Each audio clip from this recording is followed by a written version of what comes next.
Solo narrative wargame campaigns. As I have said previously, I enjoy playing wargames with toy soldiers. This video sets out why I enjoy this hobby and how that impacts on how I play my wargames, and in particular my love of solo narrative wargame campaigns.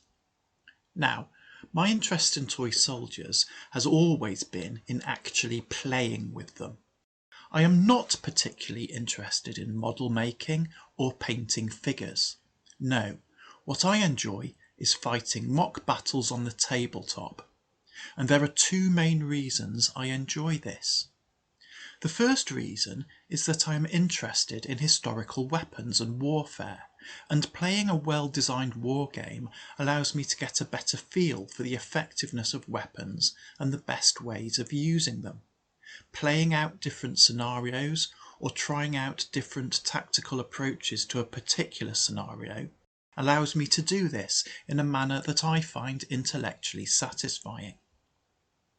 But the main reason I enjoy wargames is not intellectual, it is imaginative. It allows me to immerse myself in an invented situation. I could do this by reading a book or watching a film, but those are essentially passive activities. In a wargame, the decisions that I make will have an impact on the outcome of the battle, on how the story ends. And my fascination with the stories that my wargames are creating, with the narrative, affects the way that I play wargames. Now, if I'm going to get involved in a wargame in this way, then I have to be able to suspend my disbelief.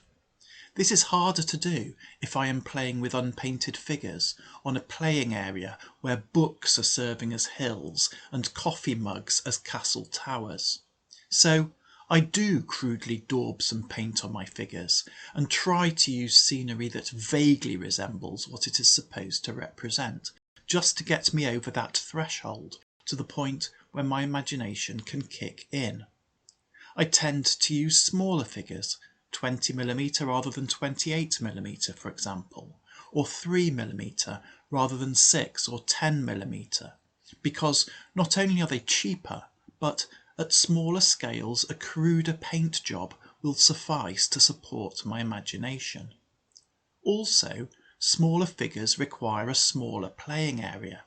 I play most of my games on an 80cm by 120cm piece of cardboard, blotchily spray painted green. You may of course be different. Many people very much enjoy the modelling and painting aspects of the hobby. Others just want their figures and scenery to look perfect. But I am happy with a very basic standard. I am more particular in my choice of wargames rules, and here I have two key requirements.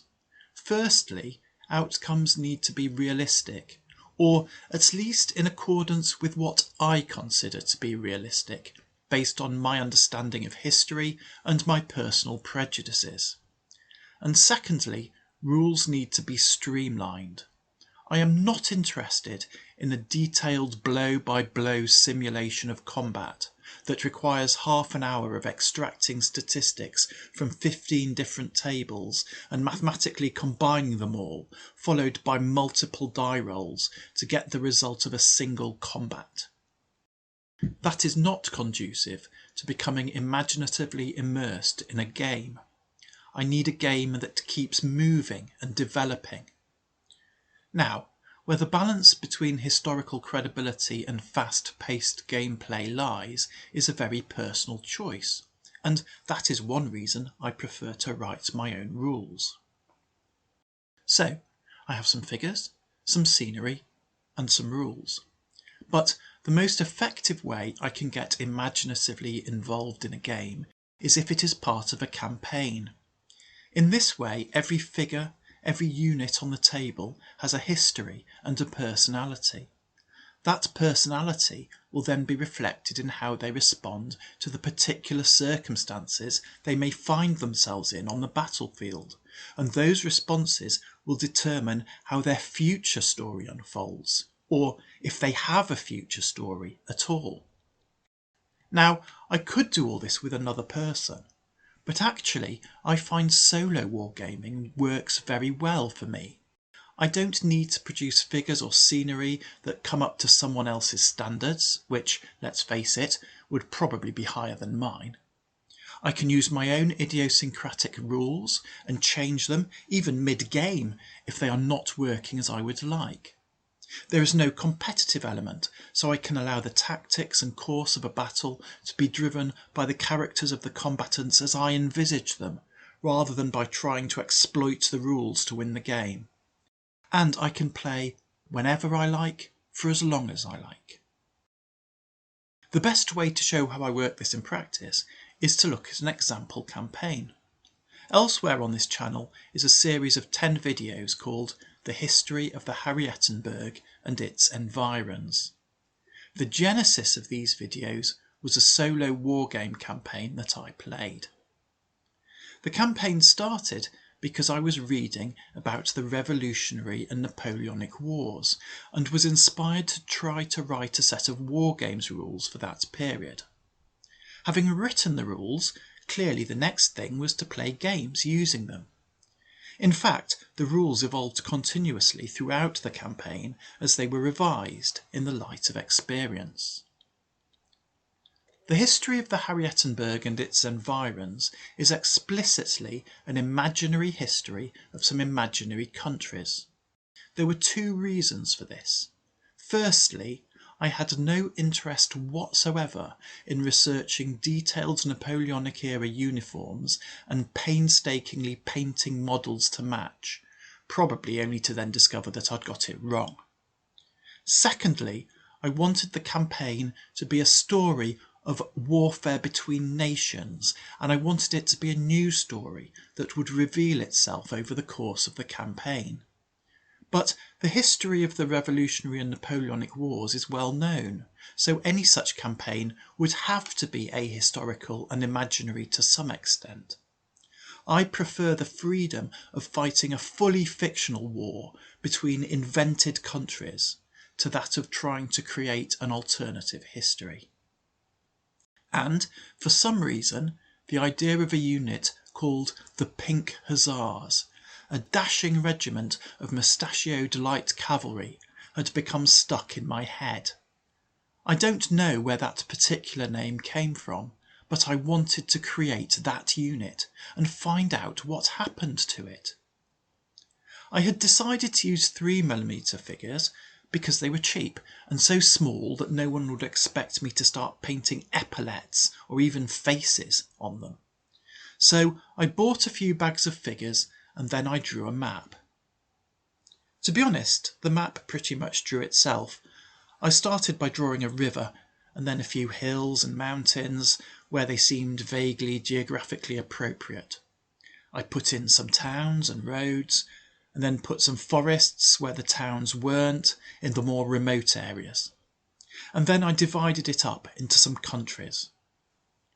While I was drawing the map and naming towns and what have you, I let my mind wander, daydreaming about the people who might live in these countries, their rulers, their ambitions, their personalities and characters, and so on. The vibe was vaguely Central European, and some of my fictional countries had national characteristics echoing those conventionally assigned to actual European countries. I then needed a pretext for the whole thing to kick off. I took my inspiration from the War of the Spanish Succession, which I had always thought was a good name for war. And wars over who will inherit a throne are not unusual in history. So I decided to start with the War of the Greenmead Succession. I decided which of my imaginary countries would fight it, what units they would have in their armies, who would command them, and so on, and painted up the required figures. I then wrote down the background to that particular conflict, up to the point that the armies met. That backstory is precisely the opening segment of part 1 of the history of the Harrietenberg. At the point the story brought the armies together, face to face at the Heron Inn, I set up the table and played the wargame. The closing segment of part 1 of the history of the Harrietenberg is simply a description of that wargame, with some of the imaginative colour I threw in while playing it. I then thought about how the characters I had invented would react to the outcome of the battle, and how the other countries on the map might react to those reactions, and wrote that down, until again I reached a point where two armies were facing each other on a battlefield, and so on. And that is basically it. I had some simple rules about dicing for characters on bases that were destroyed in battle to see if they survived or not, and some simple rules about how unit strengths would be reduced in future depending on how many of their component bases had been destroyed or routed from the field. I also had some simple rules allowing units to proceed from green to regular to veteran and back again as units gained battlefield experience and suffered casualties, with their fallen veterans being replaced by new recruits. It was all good fun. The story led to all sorts of scenarios I had not expected, including a naval battle. Luckily, I had some old naval rules that I was able to use for that.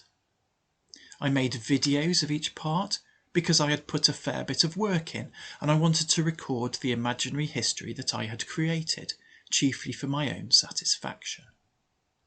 At least for the time being, I have finished with the Harrietenberg and the glorious pink hussars.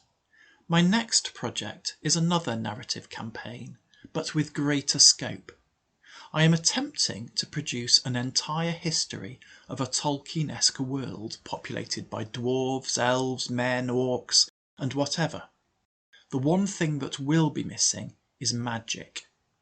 It may be strange, but while I can quite readily convince myself that orcs exist and like to ride around on huge ferocious wolves, killing anyone who gets in their way, as soon as anyone starts casting spells, the illusion collapses, and it all just seems ridiculous. A key driver for this new campaign, and the imaginary history it produces, will be how populations increase and enlarge their territory over time, and so come into contact and conflict with each other. I have ensured that they will come into conflict by setting everything on an island, which I have called Halfland. So, as well as drawing a map, I have also written some spreadsheets to keep track of populations and which species are living where. The battles will be fought using the ancient medieval and fantasy rules, which I have set out in detail in another video, should you want to try them. Anyway, if you are interested in seeing how it turns out, then watch this space, and goodbye for now.